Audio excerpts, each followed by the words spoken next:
በሺዎች የሚቆጠሩ አሜሪካውያን ዋሽንግተን ዲሲና ሌሎች ከተሞች አደባባይ ወጥተው የአሜሪካውን ፕሬዝዳንት ዶናልድ ትራምፕን የሚቃወም ሰልፍ አድርገዋል። ትራምፕ በምላሹ ትሩዝ ሶሻል በተባለው የራሳቸው የማህበራዊ መገናኛ ዘዴ ላይ በሰው ሰራሽ አስተውሎት በተቀነባበረ ቪዲዮ ለሰልፈኞቹ የሰጡት ምላሽ እያነጋገረ ይገኛል።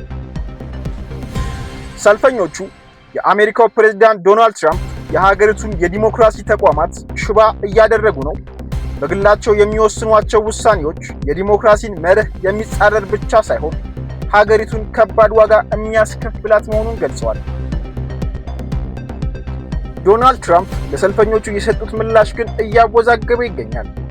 ትራምፕ ያጋሩት በሰው ሰራሽ አስተውሎት የተቀነባበረ ቪዲዮ ፕሬዝዳንቱ የጦር ጀት እያበረሩ በግጭት መከላከያ ቆብ ወይም ሄልሜት ምትክ የንጉሥ ዘውድ ደፍተው በሰልፈኞቹ ላይ ጭቃ የሚመስል ቁስ ሲደፉባቸው ያሳያል። ይህ ቪዲዮ በማህበራዊ መገናኛ ዘዴዎች ላይ ብዙዎችን እያነጋገረ ይገኛል። ንጉሣዊ አገዛዝ አንፈልግም ያሉ አሜሪካውያን ፓሪስን፣ ለንደንን በመሳሰሉ የአውሮፓ ትልልቅ ከተሞች ላይ በትላንትናው ዕለት ተቃውሟቸውን በሰላማዊ ሰልፍ ማሰማት ችሏል። በቀጣይ ቁም ነገር አዘል በሆኑ ፕሮግራሞች እስክንገናኝ ብሩህ ጊዜ ተመኘውላችሁ።